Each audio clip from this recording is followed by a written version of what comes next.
People often say the world has become wicked. They say nobody helps again. They say when someone is stranded on the road, people just drive past.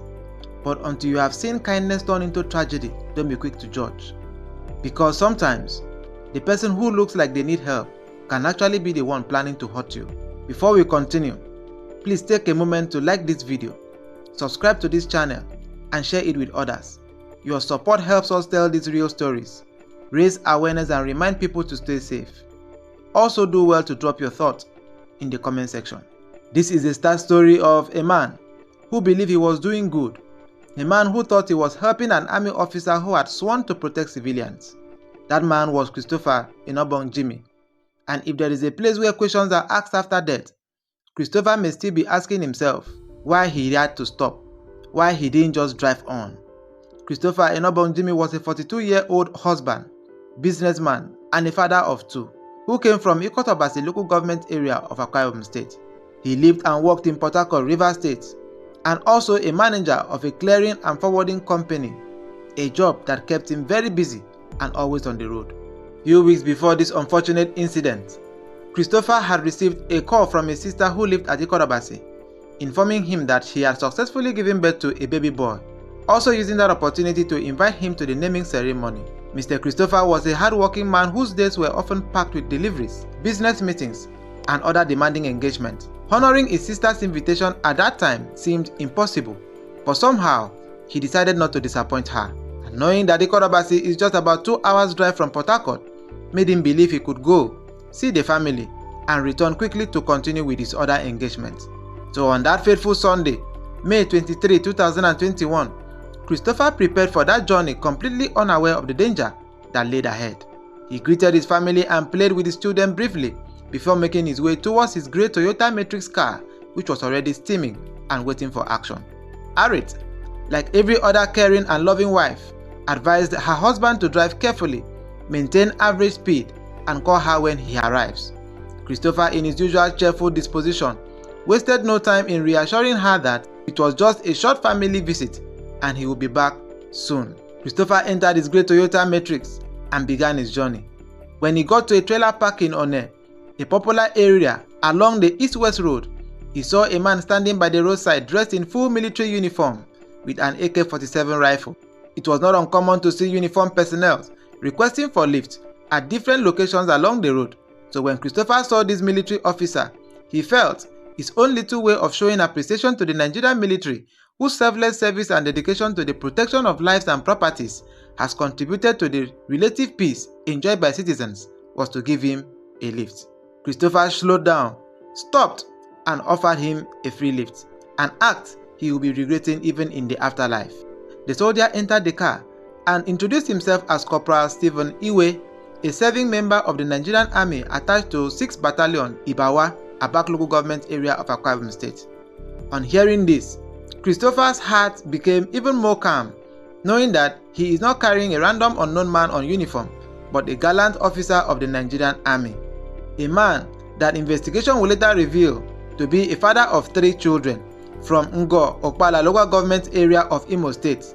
Stephen Iweh, on the day of the incident, had abandoned his duty post at the army store of 6th Battalion Ibawa.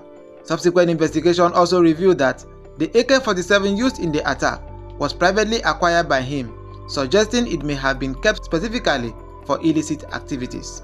As they drove on, the road became quieter and less busy. There was no sign of danger. Everything seemed normal for the first part of the trip. Christopher felt relaxed, and the two men even shared a quiet conversation. However, as they approached Oboro Junction in Ikot Abasi, the atmosphere inside the car changed. The soldier decided it was finally time to put his criminal plan into motion. To create an excuse, the soldier turned to Christopher and claimed he was pressed and needed to urinate urgently. Christopher, wanting to be helpful, slowed down, scanned the roadside for a safe spot, and pulled the car over by the side of the road. The soldier stepped out of the vehicle and walked a short distance towards the thick bush by the road. As he pretended to ease himself, he kept a sharp eye on Christopher, waiting for the perfect moment to strike.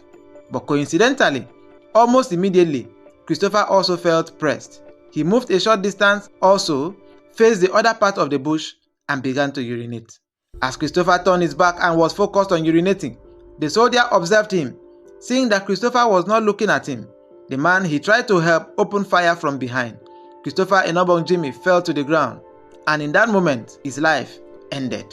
The trigger-happy soldier returned to the car, took the Toyota Matrix and other belongings, then drove away, leaving Christopher's body behind. While all this was going on, Christopher's wife kept calling to ascertain if he had arrived safely, but sadly, the phone kept ringing with no response. The wife became a bit worried, but before she could think of the next line of action, the terrible news of her husband's gruesome murder got to her. The wife broke down in tears, her brain unable to process the information she had just received. Mrs. Arit Enobong saw her world crashing right before her eyes. The man she had just spoken with moments ago was gone, just like that.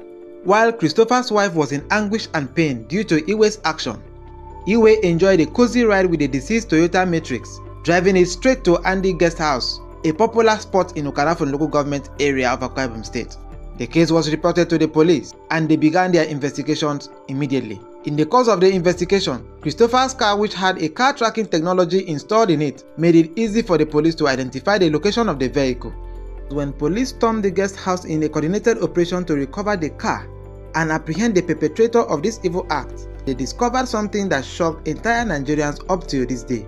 The crime was not committed by a miscreant, tout, or a non-state actor, but by a revered decorated officer of the Federal Republic of Nigeria. He was immediately arrested and charged to court at the Akwa Ibom State High Court in Uyo. After hearing all the evidence, the court, which was presided over by Justice Basi Nkana on Friday 26 September 2025, found Stephen Iweh guilty of murder, armed robbery, and illegal possession of firearms. He was dismissed from the Nigerian army and sentenced to death by hanging, with an extra 10 years in prison for the gun charge. Christopher Enobong Jimmy died of kindness, killed by the very person he was helping. This is why many people are afraid to help today, not because they are wicked, but sometimes because kindness can also be very dangerous. So the question is, if you were the one driving on that road that day, will you have stopped? Or would you advise people to stop while driving and give a random person a lift? Let us know your thoughts in the comment section.